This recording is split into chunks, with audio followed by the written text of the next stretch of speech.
नमस्कार दोस्तों। भगवान आप सभी का भला करे और आपकी सारी इच्छाएं मनोकामनाएं पूरी हों। दोस्तों, आज मैं आप सभी को इस हाथ से रिलेटेड महत्वपूर्ण जानकारी व्यक्त करूंगा। यहाँ पर सर्वप्रथम फिंगर के एनालिसिस के बाद इस पर पाम का एनालाइज कर आप सभी के सामने व्यक्त किया जाएगा। तो यहाँ पर आपके जितने भी क्वेरी हैं फॉरेन सेटलमेंट से लेकर के अपने मैरिड लाइफ करियर के रिगार्डिंग, वो सबकी जानकारी भी महत्वपूर्ण इस वीडियो में रहेगी। तो यहाँ पर सबसे पहले देखें तो फिंगर की लेंथ पाम के कंपैरिजन में शॉर्ट है, जो एक फास्ट डिसीजन मेकिंग हैबिट को और इमीडिएट वर्क करने के टेंडेंसीज को रिप्रेजेंट करता है।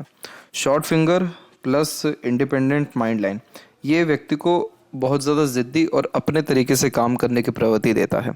आप जैसे जहाँ तक इंडिपेंडेंट वर्क करके अपने लाइफ में ज़्यादा ग्रोथ करते हुए देखने को मिलते हैं, क्योंकि किसी के अंडर में कंफर्टेबली वर्क नहीं कर पाना और खुद के मन मुताबिक या रूल्स रेगुलेशंस के अकॉर्डिंगली और इंडिपेंडेंटली वर्क करना ज़्यादा प्रेफर करते हैं। इसीलिए वो सारे प्रोफेशन या करियर जिसमें आपके पास इंडिपेंडेंट राइट हो कोई भी डिसीजंस लेने के लिए, वर्क करने के लिए या अपने तरीके से कोई भी काम इंडिपेंडेंटली करने के लिए, उन सब में ग्रोथ मिलेगा। जैसे कि टीचिंग लाइन, इंडिपेंडेंट वर्क के अतिरिक्त बिजनेस इंस्टीट्यूशन चलाना, कंसल्टेंसीज के रिगार्डिंग वर्क करना, वह सारी चीज़ें जिसमें आप उस काम के खुद मालिक हो, आपके ऊपर कोई बड़ा ना हो, आपके अंडर में काम करने वाले लोग हों, तो उन सभी कामों में आपको तरक्की या बरकत ज़्यादा देखने को मिलेगा। लिटिल फिंगर की जो लेंथ है तकरीबन थर्ड फिंगर के फर्स्ट पोर्ट तक जा रही है और जो मरकरी माउंट है वो भी इवन डेवलप ठीक है। तो इस कंडीशन में बहुत ज़्यादा कम्युनिकेशन प्रॉब्लम नहीं आएगा आपको, और अपने बात को सही ढंग से दूसरों के सामने रख पाना, किसी तरह की हिचकिचाहट, घबराहट या मन के अंदर बात को दबाने की प्रवृत्ति ना होने जैसे योग भी यहाँ पर निर्मित है। वहीं थर्ड फिंगर की जो लेंथ है वो यहाँ पर ज़्यादा डेवलप्ड है, जो रिस्क टेकर बनाता है। तो कोई नया काम शुरू करने से पीछे नहीं हटते, क्रिएटिविटी या आर्टिस्टिक क्वालिटी अच्छी होती है, इसीलिए हमेशा अपने काम में अपग्रेडेशन या माइनर चेंजेस करने की आदत भी आपके अंदर देखने को मिलेगी। और रिस्क टेकिंग नेचर का मतलब कि अपने एफर्ट या मेहनत से जो भी काम करेंगे उसमें सफलता मिलेगा। अब जैसे कि यहाँ पर आपकी जो लक लाइन है वो पूरा का पूरा लाइफ लाइन के साथ मर्ज हो गई है, तो ये सेल्फ मेड लक लाइन हो गई है। तो ये इस बात का संकेत है कि आपके द्वारा किसी भी तरह की मेहनत बेकार नहीं जाएगी और हर चीज़ आपको खुद के दम से ही करना पड़ेगा। कुछ भी जीवन में पका पकाया नहीं मिलता है। तो तीसरी उंगली क्या कर रही है, आपको हेल्प कर रही है कि आप जो भी जीवन में रिस्क लेंगे, काम करेंगे, विदाउट एनी हेल्प किसी भी तरह का डिसीजन लेंगे, वर्क करेंगे, उन सब में आपको सफलता मिलना तय है। भले ही रुक रुक करके हो या देरी से हो, ऐसा होता क्यों है इस बारे में भी हम चर्चा रखेंगे। बाकी थर्ड फिंगर जब भी लेंथ में अच्छी हो तो ऐसे जहाँ तक अपने दम से नाम, इज्जत, शोहरत और धन अथवा समाज में सम्मान कमा पाने में सक्षम होते हैं। फर्स्ट फिंगर का सैटर्न पे झुकाव आध्यात्मिक या धार्मिक रुचियों को बहुत ज़्यादा बढ़ाता है, इसीलिए ये दयालु, कृपालु या धार्मिक व्यक्तित्व का निशानी हो जाता है। और लिटिल फिंगर का भी झुकाव बाकी फिंगर की तरफ है, तो फैमिली ओरिएंटेड पर्सनैलिटी होती है, इसलिए फैमिली से बहुत ज़्यादा दूर देखने को नहीं मिलते और फैमिली के रिगार्डिंग अपने लाइफ में सेक्रीफाइस करने से भी पीछे नहीं हटते। फिंगर के ऊपर सीधी खड़ी रेखाएं तकरीबन ठीक है, थोड़ी बहुत आड़ी रेखाएं भी हैं। तो जब भी लिटिल फिंगर पे आड़ी रेखाएं होती है तो मिसकम्युनिकेशंस के कारण रिलेशंस डिस्टर्ब होते हैं। बाकी फिंगर के जो नोट्स हैं वो यहाँ पर डेवलप क्लियर कट नहीं है, जिसके कारण यह कन्फ्यूजिंग माइंडसेट की निशानी भी होता है। डिसीजंस लेने में डिफिकल्टीज होती है या किसी न किसी व्यक्ति विशेष की गाइडेंस या सपोर्ट की आवश्यकता पड़ती है डिसीजन लेने के लिए। फेलेंजस एंड इंटरनल मार्क्स की स्थिति ठीक जा रही है, तो स्टेमिना, एनर्जी, रोग प्रतिरोधक क्षमता ठीक रहने वाला है। और थंब का साइज यहाँ पर आपका देखा जाए तो ठीक है, बहुत ज़्यादा लंबाई में या बहुत कम लंबाई में नहीं है, सामान्य। जब भी अंगूठा देखने को मिलता है तो सीखने, समझने, बातों को याद रखने की योग्यताओं को ठीक रखता है ये, यानी आप जैसे जहाँ तक फ्लेक्सिबल या एडजस्टिंग नेचर के भी हो जाते हैं, जिसके कारण समय परिस्थिति के अनुसार अगर अपने निर्णय या योजनाओं में परिवर्तन करना पड़े तो कर पाएंगे। बल्कि जब भी इंडिपेंडेंट माइंड लाइन होती है तो जिद्दी बनाती है, लेकिन इस तरीके का थंब कहीं ना कहीं फ्लेक्सिबिलिटी नेचर में दे देता है। तो यही रीज़न भी है कि आप बहुत ज़्यादा अड़िग किस्म के नहीं रहेंगे, लेकिन आपकी विल पावर अच्छी रहने वाली है, क्योंकि माइंड लाइन इंडिपेंडेंट है। तो एक बार जो चीज़ ठानेंगे तो उस एनर्जी यानी विल पावर की एनर्जी के बिहाफ पे कोई भी काम कर पाने में आप स्टार्टिंग में बहुत ज़्यादा सक्षम रहते हैं। इसका तात्पर्य यह होता है कि आप जैसे जातकों की जितनी भी एनर्जी होती है वो इनिशियल लेवल पे या स्टार्टिंग किसी भी वर्क में ही निकल जाती है। यही रीज़न है कि कोई भी काम बनते बनते वो एनर्जी जो आपके अंदर है वो कहीं ना कहीं कम हो जाता है, जैसे कि उत्साह कम हो जाना, चीज़ों को पाने की जो चेष्टा है वो कम हो जाना, इंटरेस्ट कम हो जाना। यही रीज़न भी है कि मुंह के पास निवाला आते आते रहना या बस एक स्टेप लेना है, कोई भी काम पूरा होने वाला है, लेकिन आप कहीं ना कहीं उतना भी एफर्ट नहीं डालते हैं कि चलो थोड़ा और एफर्ट डाल के काम ही पूरा कर लें। तो वो इसीलिए हो रहा है क्योंकि माइंड लाइन आपको इंडिपेंडेंट बना रही है, जो कि ज़िद्दी बना रही है। तो अपने ज़िद का काम आपने जैसे ही शुरू किया तभी ये सेटिस्फाइड हो गया, लेकिन थंब फ्लेक्सिबल है। तो इसी कारण से मेंटलिटी, थिंकिंग प्रोसेस ये कहीं ना कहीं बहुत ज़्यादा आपका मजबूत नहीं है। इसको मजबूत रखने के लिए आपको एक समय पर एक ही काम करना चाहिए, लॉन्ग टर्म बेस्ड गोल बनाने चाहिए, और जब तक कोई काम आपका पूरा ना हो जाए तब तक दूसरा काम हाथ में लेना ही नहीं चाहिए, या कोई भी दूसरे थॉट के ऊपर विचार भी नहीं करना चाहिए। तो ये चीज़ क्या करेगा, आपको प्रेशर बिल्ड करेगा, आपको हेल्प करेगा आपके किसी भी तरह के काम के फुलफिल करने में या अचीवमेंट किसी भी तरह से आपको मिलने में। एक अच्छी बात इसमें ये होती है जब थंब का जॉइंट पॉइंट में मांसल कम हो कि फ्लेक्सिबल नेचर के साथ साथ ये रात गई बात गई वाला व्यक्तित्व भी दे देता है। तो बहुत ज़्यादा बातों को पकड़ के बैठे रहने की आदत इस कंडीशन में नहीं होती, और इसीलिए बहुत जल्दी मूव ऑन या लेट गो कर पाने में सक्षम होते हैं। और यहाँ पर एक कॉम्बिनेशन आप पाएंगे वो है यव का, बट ये ओपन है। ओपन होने के कारण क्या होता है कि ये पैसा रुकने नहीं देता, खर्चे बहुत ज़्यादा होते हैं, बेफिजुल के खर्चे होते हैं, एनर्जी वेस्ट होती है, जैसे कि काम कोई और करने गए और कर कुछ और आ रहे हैं और करना कुछ और ही चाहते थे। तो यव का साइन वैसे तो मटेरियलिज्म देता है और सांसारिक और तमाम तरह का सुख सुविधा युक्त जीवन शैली भी देता है, बट ये जब भी ओपन हो तो ये सारी चीज़ें मिलने में देरी बहुत हो जाती है। तो यहाँ पर सबसे पहले इस चीज़ का ध्यान रखना है कि आपको रेगुलर बेस्ड मेडिटेशन करना है, किसी भी तरह का रिचुअल फॉलो करिए, अपने मन मुताबिक कुछ भी, पेड़ों में पानी डालिए रोज़, या लोगों को भोजन कराइए, या डोनेशंस करिए, या मंदिर विजिट करिए, मंदिर में श्रम सेवा करिए, या कोई मंत्रास की चैंटिंग करिए। वो रिचुअल है, वो डेली करना है। ये करने से क्या होगा कि यव का साइन अपना एनर्जी देना शुरू करेगा, और इस एनर्जी में क्या होता है कि हमको इंट्यूशंस आना शुरू होता है इनिशियल लेवल पे, पूर्वानुमान, आभास, ये सपनों के माध्यम से भविष्य का दृश्य दिखना। फिर इसके बाद हमारी सेविंग शुरू हो जाती है, क्योंकि अर्निंग अच्छी हो रही है तो सेविंग ऑटोमेटिकली होती है। तीसरा, जो मैरिड या फैमिली लाइफ में, वहाँ पर स्टेबिलिटी आता है या सुख बढ़ने लगता है, क्योंकि लग्जरीज या कंफर्ट्स लाइफ में बढ़ रहा है, वेल्थ बढ़ रहा है, इसीलिए। तो यव का साइन वाले जातक अगर स्पिरिचुअल नहीं है तो सब कुछ होने के बावजूद भी कुछ भी नहीं है, यानी सेटिस्फेक्शन नहीं है। और यव के साइन वाले जातक जैसे ही स्पिरिचुअल होना शुरू होते हैं या स्पिरिचुअली अपने लाइफ को ज़्यादा एक प्रकार से जीना शुरू करते हैं, ऑटोमेटिकली सारी चीज़ें बैलेंस हो जाती है। गॉड गिफ्टेड साइन है ये। पाम का स्ट्रक्चर जब भी रेक्टेंगुलर होता है तो ये एक तरीके से इंडिकेट करता है कि आप शारीरिक मेहनत के बजाय मानसिक मेहनत अच्छे से कर सकते हैं। Lots of dream, desire and ambitions होता है, जीवन के प्रति बड़ी सोच, अप्रोच होती है। ऐसा कॉम्बिनेशन पाम का इमोशनल सेंसिटिव बनाता है, और आप जैसे जातक ऑन द स्पॉट डिसीजंस लेते हैं इमोशंस के बिहाफ पे, यानी इमोशन सेंटिमेंट्स की वैल्यू ज़्यादा है। हाई थिंकिंग एंड अप्रोच रहेगा, हाई माइंडसेट भी रहेगा, लोअर जोन एक्टिव अच्छा है, मिडिल जोन भी एक्टिव बहुत अच्छा है। तो इंस्पिरेशन, मोटिवेशन भी रहेगा, और अपने इच्छा पूर्ति के लिए जितनी भी मेहनत हो आप कर पाने में सक्षम तो हैं, क्योंकि मिडिल जोन जो है वो एक्शन जोन होता है, ये वाला। और पाम में अगर ये एरिया अच्छा उभरा हुआ है तो इसका सीधा मतलब ये है कि आपकी मेहनत या कर्म में तो कमी है ही नहीं, फाइनल रिजल्ट मिलने में कमी है, इनकंसिस्टेंसी की प्रॉब्लम है, उसको सॉल्व करना ज़रूरी है।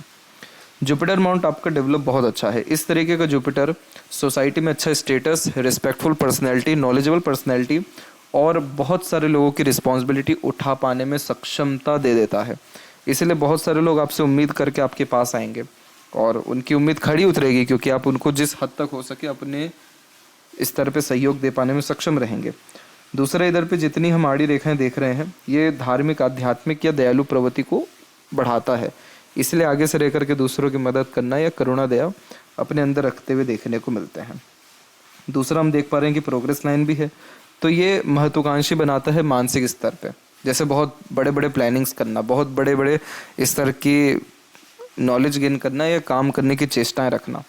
तो ओवरऑल आपका जुपिटर अच्छा है तो सांसारिक, पारिवारिक, दाम्पत्य सुख की स्थिति को ये बढ़ाता जाएगा। जितना ज़्यादा आप सकारात्मक रहेंगे, सकारात्मक सोच रखेंगे या सात्विक रहेंगे, आपको ब्लेसिंग अच्छी मिलेगी। और आड़ी रेखाएं बच्चों से लाभ तो देती ही है, तो बच्चे बहुत लायक निकलते हैं।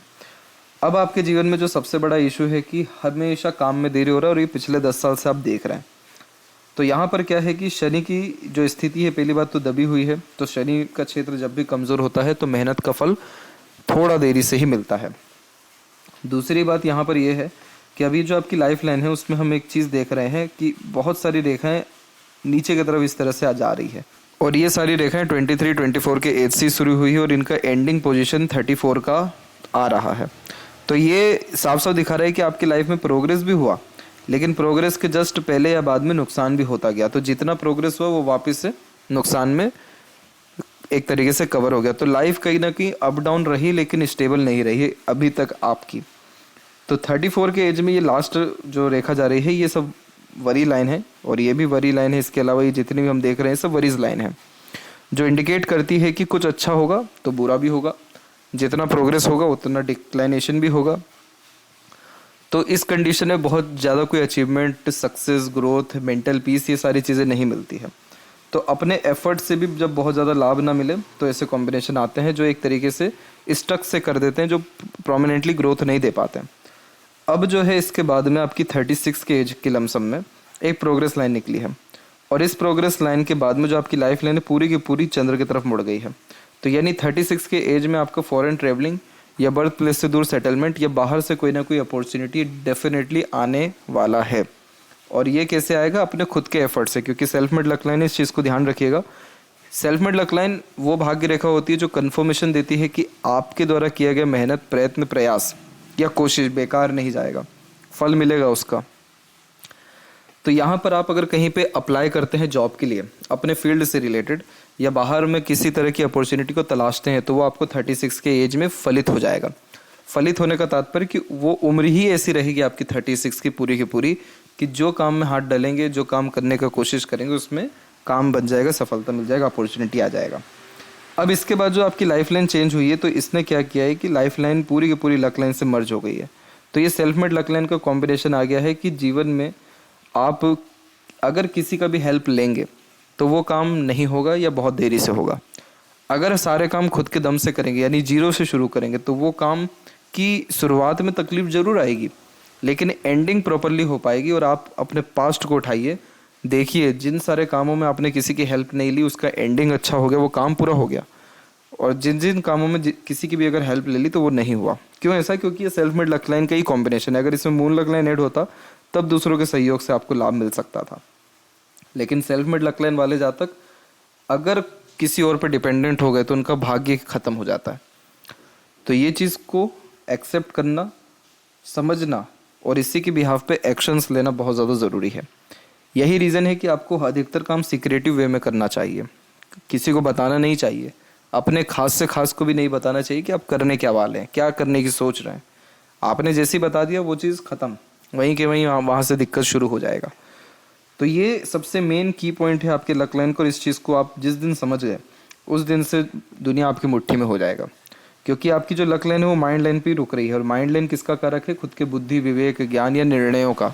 तो आप निर्णय खुद के दम से नहीं ले रहे हैं, दूसरों के अकॉर्डिंगली ले रहे हैं, इसलिए बार बार आपको अपने निर्णय या काम करने के तरीके में परिवर्तन करना पड़ रहा है। इसके बाद में भी आपकी लक लाइन निकली माइंड लाइन से, लेकिन वो भी हार्ट लाइन पे आकर रुक गई। तो कहीं ना कहीं आपकी इमोशंस, फीलिंग्स या मेंटेलिटी सेम नहीं है। और ये सेम क्यों नहीं है? क्योंकि शॉर्ट फिंगर है, तो टेम्परेरी बेस्ड आप डिसीजंस ज़्यादा ले रहे हैं।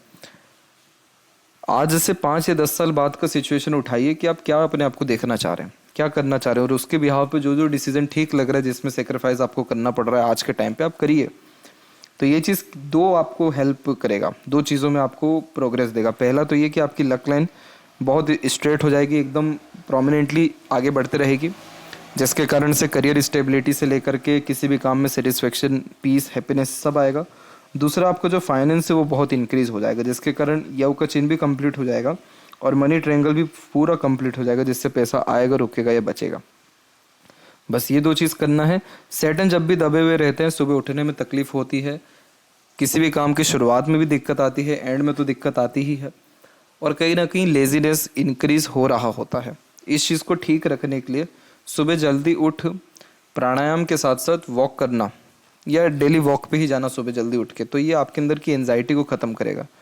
सुबह का जो समय होता है ब्रह्म मुहूर्त, इसमें उठ के अगर व्यक्ति घूमने जाए, कुछ भी काम करे, तो किसी भी तरह का डर, भय, चिंता या एक तरीके से जो कंसंट्रेशन इशू है या लेजीनेस है, वो सारी चीज़ें भी ख़त्म होती हैं। सिर्फ इतना कर लीजिए, और साउथ जोन में हर दिन दिया जलाइए रात भर, तो ये चीज़ आपको हेल्प करेगा सैटर्न से बेनिफिट्स गेन करने में। तो आलस से लेकर के टाल मटोल की आदत तक काम बनते बनते बिगड़ने से लेकर के किसी भी काम में देरी होने तक सारी चीज़ों में सुधार आपका हो जाएगा। यहाँ से एक रेखा निकल के हृदय रेखा से ही शनि से होते हुए सूर्य की तरफ गई हुई है। ये बहुत यूनिक लाइन होती है। ये रेखा उन्हीं लोगों के हाथ में होती है जो जातक अपने जीवन में बहुत ड्रास्टिकली चेंजेस करते, परिवर्तन करते, जिनकी जीवन किसी ने ना सोची हो उतनी ज़्यादा सुखद रूप से परिवर्तित हो जाती है, क्योंकि सूर्य संघर्ष के बाद सफलता देते हैं, नाम, इज्जत, सम्मान देते हैं। तो ये कहीं ना कहीं आपको लाइफ में रिवॉर्ड, अवार्ड या एक्सट्रीम लेवल का सक्सेस देने के साथ साथ कोई ना कोई एक तरीके से पोजीशन या पावर सोसाइटी में देंगे। और ये सारी चीज़ें अप्रोक्सीमेटली आपकी लाइफ में 38 के आसपास में घटित होगा, क्योंकि उस समय आपकी जो हार्ट लाइन है उसमें स्लाइटली चेंज भी हो रहा है, जो दर्शा रहा है कि उस समय आप अपने काम को ज़्यादा तवज्जो देना शुरू करेंगे। और सूर्य का जो नॉर्मल एज भी होता है वो भी तकरीबन 44 से 47-8 के मिड में होता है पाम के अकॉर्डिंगली। और यहाँ पर ये जो निकला हुआ ये करेक्ट 38 के एज के अप्रोक्स में निकला हुआ है। तो ये कॉम्बिनेशन आपको अभी भी असर दे सकता है अगर आप अपने लाइफ में प्रिंसिपल, रूल्स, रेगुलेशंस को फॉलो कर लिए। यानी ये सब क्वालिटी सूर्य की है, प्रिंसिपल फॉलो करना। तो अपने लाइफ को जैसे ही आपने सिस्टमेटिक बनाया, ये कॉम्बिनेशन आपको अपॉर्चुनिटी, पैसा, शोहरत और सम्मान, ये चारों चीज़ें दे देने वाला रहेगा। शनि की खुद की रेखा भी है जो हृदय रेखा से बहुत निकट रूप से निकलती है। इसे अपॉर्चुनिटी लाइन भी कहते हैं। तो जो भी चीज़ पाने की चाहत हो उसके रिगार्डिंग अपॉर्चुनिटी आती है। पैसे की चाहे कितनी भी कमी क्यों ना हो, लेकिन ज़रूरत के समय पैसा कहीं ना कहीं से आता ही है। ओल्ड एज कंफर्टेबल रहता है और न्यायप्रिय किस्म का व्यक्तित्व रहता है। सूर्य के क्षेत्र में जब भी बाइफोरक का साइन नीचे की तरफ हो तो फोकस में बहुत कमी और कन्फ्यूजिंग माइंडसेट इसलिए ज़्यादा देता है क्योंकि हर क्षेत्र में हाथ आजमाने या हर तरीके का काम एक समय पर करने की आदत देता है। इस तरह के कॉम्बिनेशन वाले जातक जब तक 10 लोगों से पूछ नहीं लेंगे तब तक सुकून नहीं मिलेगा, तब तक वो काम नहीं करेंगे। और यही चीज़ आपको नहीं करना है। खुद से इनिशिएटिव लीजिए, दूरदर्शिता रख करके काम करिए और कंसिस्टेंसी में काम करिए। आपका सूर्य इतना अच्छा रिस्पॉन्ड कर ही रहा है एक तरफ से, और दूसरे तरफ से करने लग गया तो double triple source of earning आपकी लाइफ में इस साल के अंत तक आते आते हो जाएगा। डिपेंड करता है आप कितना जल्दी इसको सुधारते हैं। और इस कंडीशन में फोकस में कमी इसलिए होती है क्योंकि दूसरों के बातों से, सजेशन से बहुत इन्फ्लुएंस हो रहे होते हैं। तो इसीलिए सुनिए सबकी, करिए अंततः अपने मन की, तो ये चीज़ आपको फायदा देगी। तो सूर्य की स्थिति में कोई भी खराबी नहीं है क्योंकि क्रॉस का साइन या कोई भी पर्वत ऐसा दबा नहीं है सूर्य का कहीं से भी। तो नाम, इज्जत, सम्मान जहाँ जाएंगे पाएंगे। बस ये है कि करियर के रिगार्डिंग अनसेटिस्फेक्शन रहेगा क्योंकि कन्फ्यूज़न ज़्यादा रहेगा। गायत्री मंत्र कर सकते हैं, सूर्य को अर्घ दे सकते हैं और प्रिंसिपल किसी भी तरह का फॉलो कर सकते हैं कि ये काम किसी भी हालत में हर दिन करना ही है, वो प्रिंसिपल हो गया। तो आपको ऑब्वियसली बहुत जल्दी सूर्य सम्मान के साथ साथ पद और सिक्योरिटी आपके जॉब में, करियर में देंगे। मरकरी माउंट के ऊपर मल्टीपल्स लाइन हो, आंख बंद करके बिजनेस कर लेना चाहिए। आंख बंद करके क्यों? क्योंकि अंधा पैसा या बहुत बेहतरीन तरक्की होती है व्यापार या किसी भी तरह के इंडिपेंडेंट वर्क में, क्योंकि उसमें लोगों का सपोर्ट बहुत मिलता है। आपसे लोग जुड़ना चाहते हैं, मिलना चाहते हैं, आपके संग रहना चाहते हैं, आपके लिए खड़े होना चाहते हैं, क्योंकि ऐसा कॉम्बिनेशन अट्रैक्ट करता है दूसरे लोगों को। तो आप अपने व्यक्तित्व से, बातों से दूसरों को हील, पॉजिटिव करने के साथ साथ, अट्रैक्ट करने के साथ साथ अपनी बात मनवा भी सकते हैं। तो ये कॉम्बिनेशन कभी भी लोगों की, काम की या धन की कमी होने नहीं देता, बशर्ते इंडिपेंडेंट वर्क को होना ज़रूरी है। यूनियन लाइन बहुत लास्ट में आकर के बहुत स्ट्रॉन्ग है आपकी। तो इस कंडीशन में क्या होता है कि अगर मैरिज किसी का जल्दी हो जाता है और ऐसी यूनियन लाइन हो तो जो अटैचमेंट बॉन्डिंग है वो बहुत लेटर एज में आता है, यानी 36-38 में। और अगर मैरिज नहीं हुआ हो तो इस कंडीशन में जितने भी मैरिड लाइफ का सुख है वो सब 36 के एज वो उसके बाद में ही मिलता है। बट अच्छा रहता है, लाइफ टाइम के लिए सुख रहता है, क्योंकि ये लाइन बहुत स्ट्रॉन्ग है आपकी। हृदय रेखा के अंत में गोपुज की आकृति गुड सेंस ऑफ ह्यूमर देती है, तो लंबे समय तक दुखी नहीं रहते। और हृदय रेखा में ब्रांचेस बार बार नीचे की तरफ आ रहे हैं, हार्ट लाइन में ब्रेक्स हो रही हैं, तो कहीं ना कहीं इमोशनल ट्रबल होना या इमोशंस सेटल्ड ना होना, स्टेबल ना होना, उसकी निशानी है। आप इमोशनल हैं, ये कोई ख़राब बात तो है नहीं, लेकिन इमोशनल डिसीजंस लेने से बचना चाहिए आपको। आप जब भी इमोशनल एक्टिव ज़्यादा होते हैं तो आप अपने काम को ध्यान में रख ही नहीं पाते, किसी भी तरह के काम पे ध्यान नहीं दे पाते। तो फीलिंग सेंटिमेंट्स की वैल्यू ऑब्वियसली ज़्यादा है, तो सबके लिए समय निर्धारित रखना ज़रूरी है। और कभी भी इमोशन बेस्ड डिसीजंस नहीं लीजिएगा, वरना सारे काम बिगड़ेंगे आपके। माइंड लाइन इंडिपेंडेंट है, बचपन से एक अलग तरह की आदत होती है कि हर काम खुद के दम से ही करना है। और यहाँ पर हम देखेंगे तो छोटे छोटे हमको गड्ढे भी दिखेंगे, आइलैंड का साइन भी दिखेगा। तो ये सब इसलिए ही आ रहा है क्योंकि आप करने अपने मन की चाहते हैं, अपनी जिद की काम करना चाहते हैं, लेकिन अंततः दूसरों के अनुसार काम करना पड़ जा रहा है। तो यहाँ पर भ्रामरी योगा करना, किसी भी तरह से कोई भी थॉट अगर मन में आ रहा है इमीडिएटली उसको एक्शन में तब्दील करना, यानी एक शॉर्ट टर्म एक लॉन्ग टर्म प्लानिंग करना। और बहुत ज़्यादा स्ट्रेस हावी ना हो इसलिए अपने ऊपर बहुत ज़्यादा प्रेशर नहीं लेना, जैसे कि बहुत ज़्यादा thinking, over thinking, negative thinking नहीं करना। ये सारी चीज़ें हेल्प करेगी ये आइलैंड या गड्ढे जैसे साइन को कवर करने में।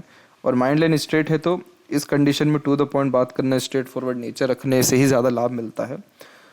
और मेमोरी शार्प होती है, और जितने भी पास्ट एक्सपीरियंसेस है उसके बिहाव पे जो भी डिसीजन लेंगे उन सब लाभ मिलेगा। इधर से जो शाखा हल्की फुल्की ऊपर की तरफ जा रही है, अच्छा कॉम्बिनेशन होता है बिजनेस के लिए, इंडिपेंडेंट वर्क के लिए। और अगर यहाँ पर ट्रायंगल बन गया तो ये बहुत इनोवेटिव आइडिया देगा, तो डेफिनेटली मल्टी मिलियनर यहाँ पर ये बना देता है। तो माइंड लाइन में देखा जाए तो बहुत कोई कमी नहीं है, बस ये है कि राहु का प्रभाव ज़्यादा दिखाई दे रहा है अभी तक भी, तो इल्यूजन्स बहुत ज़्यादा है और उस कारण से किसी और तरह से सोच करके कोई काम करने जाते हैं और होता कुछ और ही है, रियलिटी कुछ और होती है। तो इल्यूजन में नहीं आने के लिए ही भ्रामरी योगा सजेस्ट आपको की गई है। इसके बाद में जो लाइफ लाइन का फ्लो है उसमें स्थिति हमने देखा बहुत अच्छी हो रही है, लेकिन एक समय ऐसा भी था कि आपको फिजिकल हेल्थ से लेकर के मेंटल हेल्थ तक सब कुछ डिस्टर्ब था। वो था स्टार्टिंग लाइफ में, बचपन में ही। और सपोर्ट आपको आपकी लाइफ में 24 और 5 के एज से मिलना शुरू हुआ, आगे भी मिलता रहेगा, लेकिन ऐसा है कि बिना किसी लड़ाई झगड़े के भी थोड़ा डिस्टेंस आपका लोगों से बनता रहेगा। बट समय समय पर सपोर्ट मिलना, अपनों से सपोर्ट अच्छा मिलना, बच्चे बहुत संस्कारी लाभकारी होना, स्पाउस का सपोर्ट भी ठीक रहना, तो इसे मल्टीपल सपोर्टिव लाइन आती है जिन्हें गार्डियन एंजल लाइन कहते हैं। तो बाहर तो आप जाएंगे लेकिन होम टाउन पे वापस आएंगे या अपने घर परिवार के लिए बहुत कुछ करते हुए जीवन में देखने को मिलेंगे। जब भी आपने जल्दबाजी हड़बड़ी बिना सोचे समझे काम किया, आपको चिंता ने ग्रसित कर लिया। इसीलिए पहले थिंकिंग करिए, देन आफ्टर एक्शन लीजिए। आउटर मस्ट डेवलप ठीक है तो मेंटली स्ट्रांग बनाता है। शुक्र की स्थिति बढ़िया है तो लग्जरीज कंफर्ट बहुत बढ़ेगा आपका। और चंद्र की स्थिति भी अच्छा है तो सकारात्मक सोच रवैया रख के सारी इच्छा पूर्ति के साथ साथ जीवन शैली का महत्वपूर्ण आनंद ले पाएंगे। चंद्र अच्छा हो तो हमेशा घूमना चाहिए, थोड़ा ट्रैवलिंग पे निकलना चाहिए, दूर दूर की ट्रैवलिंग्स पे। तो नए नए तरह के इवेंट्स होते हैं या नए नए तरह के थॉट प्रोसेस जनरेट होते हैं या नई अपॉर्चुनिटी आ जाती है। शुक्र अच्छा है तो इस कंडीशन में मैरिड लाइफ में स्टेबिलिटी रहती है और पार्टनर के सपोर्ट से भी प्रोग्रेस होता है। मंगल भी अच्छा है तो करेज और फिजिकल हेल्थ को ये इम्प्रूव करेगा। केतु की स्थिति पे हल्के से लेवल का फिश सिंबल का साइन आ रहा है तो ये भी लाइफ में सडन गेन या प्रोग्रेस और मोक्ष प्राप्ति के योगों को निर्मित करता है। मनी ट्रायंगल ओपन इसलिए है क्योंकि स्किल्स पे बहुत ज़्यादा काम नहीं कर पाए, तो जैसे ही अपने अंदर स्किल स्पेशलाइजेशन बढ़ाएंगे तो काम बढ़ेगा और फिर उसके बाद मनी ट्रायंगल आएगा जो पैसा देगा और पैसा रुकेगा भी। लेफ्ट हैंड में भी हम देखें तो यहाँ पर देख सकते हैं कि जो लक लाइन है उसमें एक तरीके से फ्लो कंसिस्टेंसी भी नहीं है और मरकरी लाइन अच्छा जा रहा है। तो सबसे पहले आप अपने स्किल को बढ़ाइए। अच्छा करियर आपके लिए एजुकेशन लाइन रहेगा, टीचिंग लाइन रहेगा। एज अ लीडर और एज अ कंसल्टेंट कोई भी काम करेंगे लाभ मिलेगा। बिजनेस या इंडिपेंडेंट वर्क भी प्रेफर कर सकते हैं। सबसे कमज़ोर जो क्षेत्र हमको दिखाई दिया वो शनि का ही है और आपकी जो लक लाइन में कंसिस्टेंसी नहीं है वो इस कारण से क्योंकि विज़न गोल क्लियर नहीं है। तो थोड़ा सूर्य भी डिस्टर्ब है क्योंकि मल्टीपल वर्क करने की आदत है और इसी कारण से बहुत सारी एनर्जी अलग अलग तरह के काम में लगने के कारण कंसिस्टेंसी में काम हो नहीं पाता है। तो ये चीज़ को सुधारना ज़रूरी है। बाकी सारे अमाउंट्स या सारी स्थिति तकरीबन ठीक है और मेजर इश्यूज जितने भी लाइफ के थे वो सब निकल चुके हैं। 26, 28 और 31-2 के एज में जितने स्ट्रेसेस थे सब निकल चुके हैं। अब उतना कोई भी वरी या प्रॉब्लम आपको नहीं आएगा। लाइफ में सबसे बड़ा मेंटल स्ट्रेस एंजाइटी या कह सकते डिप्रेशन जैसी चीज़ भी आपको देखने को मिल गई वो समय था 24 से लेकर के 29 के मिड का। उसके बाद से ऐसा कोई भी दिक्कत परेशानी अभी आने वाले समय में भी नहीं रहेगा। तो इसीलिए बहुत अच्छा सुधार और तरक्की की संभावना इसी साल के अंत तक आते आते आपको देखने को मिल जाएगा, अगर आप ये सारे रेमेडीज सजेशंस को फॉलो करते हैं। तो यदि सबसे महत्वपूर्ण बात है आपके हाथ के रिगार्डिंग, आशा करता हूँ सभी प्रश्नों का उत्तर मिल गया हो। तब तक आप अपना ध्यान रखें। आपका बहुत बहुत धन्यवाद।